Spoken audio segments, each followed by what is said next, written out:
Hello, and welcome to a third episode of Dulce de Coco. I'm your host, Martha Ryan. And co-host, Oscar Asensio.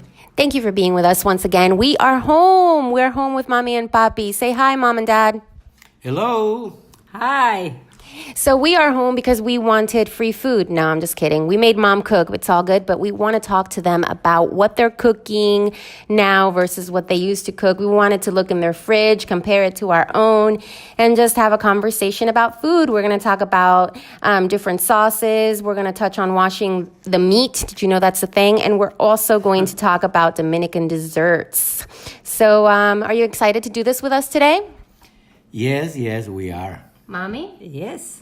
She's lying. Anyway, she says she has a lot of things to do, so we're going to try and hurry it up. But Dad, tell us about what is inside your fridge that is not inside our fridge, but that should be inside our fridge if we want to make Dominican food the way you make it.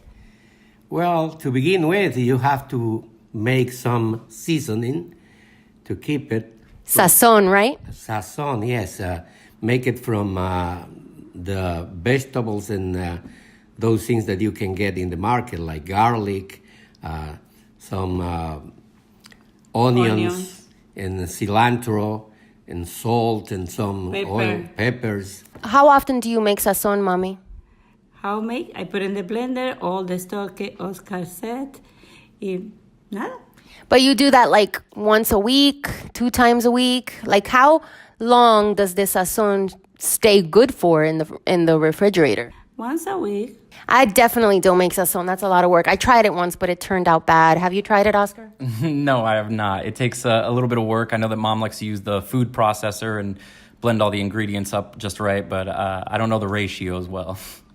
Yeah, it's like a lot of work to chop up all them vegetables. I'd rather use some adobo. Are you guys using adobo too, though? Yes, of course. Adobo is a great help in the kitchen. We like to season food a lot. Yeah, I mean, but it's essential. You got to have the flavor in it. Without the flavor, it's just bland food.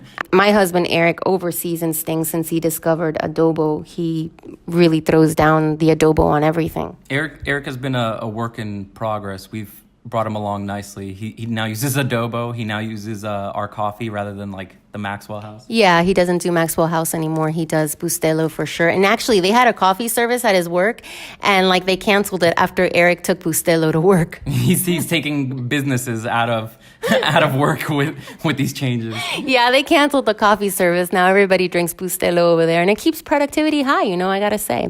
So, Mom and Dad, tell us about like what else is in your fridge that you use to cook, and like what's essential to Dominican cooking. Lemons. Yes, we have lemon, which we use to wash and to season also. And we have the sour orange. It's a preparation, not only the juice of the oranges, but we put some herbs in it and some garlic and something a little bit hot to make it just spicy. Now, when you say lemons, you mean different slightly than the lemons that we think of here in the States, right? Right, it's what you call here lime.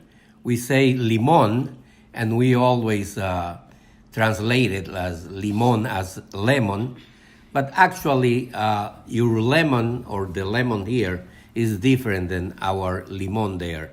Our limon is the lime. And you use the sour orange, which is also very popular in Mexico for cooking, correct? Yes, we use the bitter orange. Bitter. Yeah. We prepare that, like Oscar said. We put a little pepper, hot pepper inside, and a little herb. That this flavor is more strong. Cool. So, Dad, did you, what kind of foods did you grow up eating in Dominican Republic, both of you? Well, what you said in your previous podcast is lavandera, that's rice and beans and some type of meat. Normally the meat used to be or is chicken or pork or beef. And most of the time is stewed. So we don't use a lot of grills or oven there. Mommy, what kind of food did you end up eating on the farm? We have a farm for sale. Anybody wants a farm in Dominican Republic, hit us up. We really need that inheritance money. I wanna know Mom's favorite food. I wanna know what Mom loved when she was younger growing up. La comida favorita. Anything with like bones in it that she could like chew on. She loves to chew on like chicken bones and I like rice, bean, and meat. Preference for me is chicken because I like bones. she loves to chew on a chicken bone. And Mom's always been a big fan of pork. I know because she likes the pork rinds. Like when you cook pork, you have to let it get that crispy skin, and that's like Chicharrón. that's the best part, the chicharrón, right, Mom? Chicharrón. It's the crispy Fatty. skin, very crispy. I like everything crunchy. You like things to crunch. Crunch, yeah. Recently, we bought what is it, where you make the entire pork in it?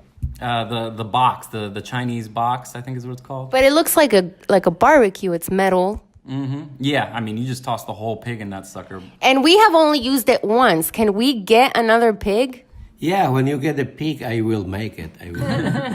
Yeah, but that's not a Chinese box. The Chinese box, they use a lot of charcoal on top of it. This is with propane. But it'll still make a bomb pig when you put it in. Yeah. And my dad is the best, like, grill man around. And sandwich maker. He does make some really good sandwiches, which I've watched him make it. He really is not doing anything special, but we can't do it. It's magic. I still can't replicate the sandwich. He gets really mad because we ask him to make the sandwich and he says, you can make it, but it's not the same. I followed the recipe. It does not come out the same. He's just going to have to keep on making the sandwich. Well, what you find good is that you sit there and wait until it's done. The best part of the sandwich is not having to make it ourselves. Okay, that must be the secret sauce in the sandwich. But yeah, my dad makes some really good meat on the grill. He's really known for throwing down some cow on the grill, and people come from all over St. Pete. Okay, well, the Asensios come from all over St. Pete. In fact, we don't even have to tell the Asensios. They smell it somehow, and they end up here. But my parents love to make, well, okay, let me rephrase that. My dad loves to make big meals for a lot of people, and my mom silently goes along with it. Silently, Mommy, or no? I talk for the corners. Yeah, she goes into dark corners of the house and she curses. As long as we don't sit, Yeah. As long as we don't sit on the couches that are meant for the guests. We stick to the couches that are meant for just us. At least they're not covered in plastic, though. No, that's the old way, the plastic couch. But yeah, my dad loves to make big meals and invite people. He likes to make the sancochos and, he just likes to have people over and make big meals. He likes to cook. Why do you like to cook so much? Because I like to eat. When you like to eat, then you like to cook. We talked about the sazon and how essential that base is for cooking. Well, Oscar and I are definitely not doing that. It's all about speed with cooking for us. But we are definitely not washing our meat, which it's a thing, Oscar, I'm telling you. I didn't realize washing meat was really a thing until like pretty much today. I do not myself wash meat, but I will probably start doing it. That's why they keep a lot of lemons in the fridge because, it's also like a good thing to like wash meat with like lemon and water and some vinegar and like just remove that filminess that comes from, like the butcher when you get your meat. You guys do that all the time, right, Mommy? Yes, I wash all my meats, especially chicken. Why is it important to wash the meat? Well, you have to think that the meat comes from the country to a facility where the animals are slaughtered, and then a lot of chemicals are added to the meat in order to maintain it up to the moment that you buy it.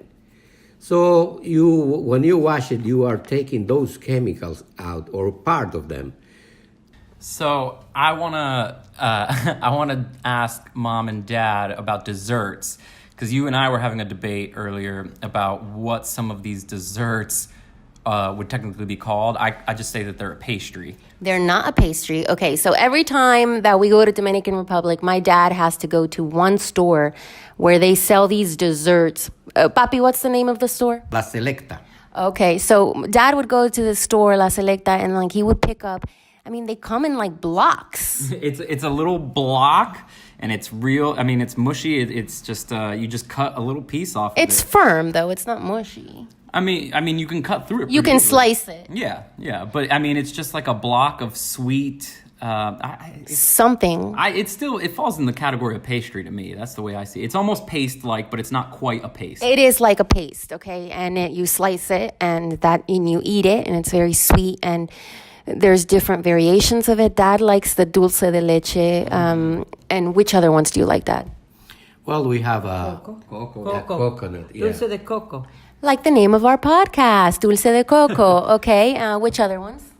Yeah, we have a fruit there that I don't know why you can't get it here. We call it cajuiles.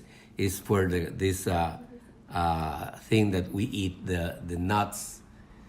Okay, cajuil is a cashew. So so one of these desserts is a cashew flavored? Yes, it is. It's the fruit, not the nut. Oh, I see. Okay.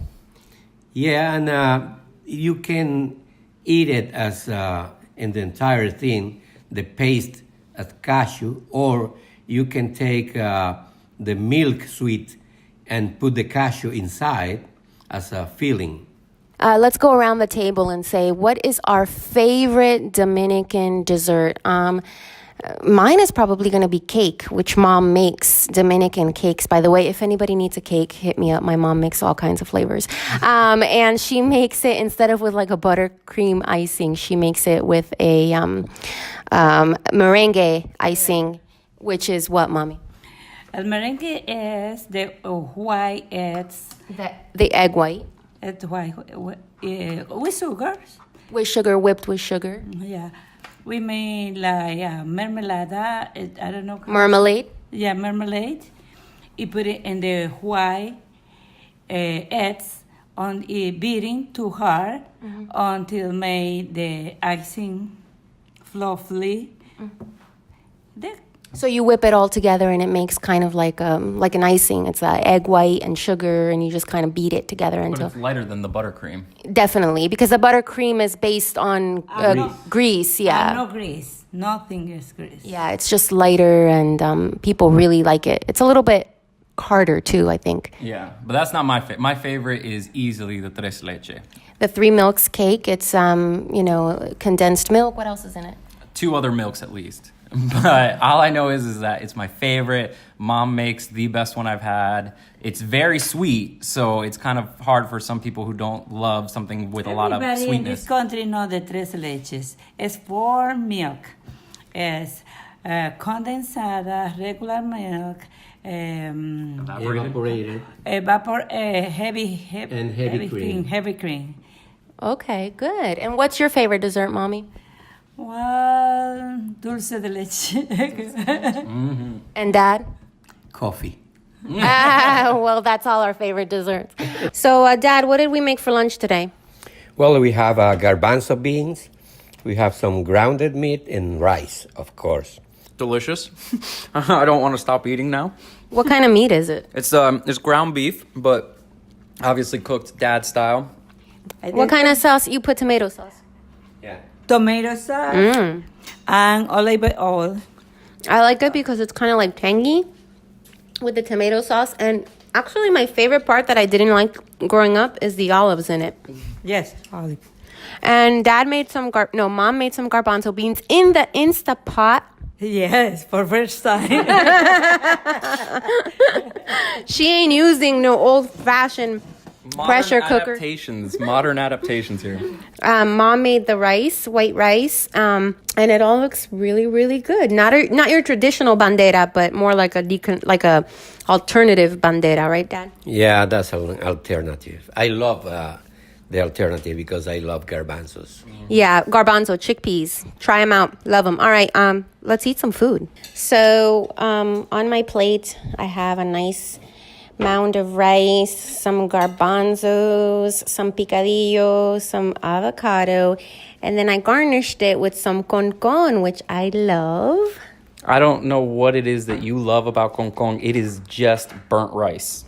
Concon is a slang word that we use for the rice that gets stuck to the bottom of the pan. It doesn't get burned, but it does get crunchy, and then we scrape it up and serve it, and it is so good, especially when you pour beans over it, and I love it. I'm not a fan. Apparently there's an art form to it, and you got to get it just the right amount of burnt, but I prefer my rice to not be burnt. And we are not the only ones to make concon, though that's probably our word. But in that Netflix show, fat, salt, acid, heat, they make concon in the last episode, which I was really surprised to see. So, all right, guys. Well, thank you for joining me and Oscar for another episode of Dulce de Coco. Everyone say adios. Adios. Adios.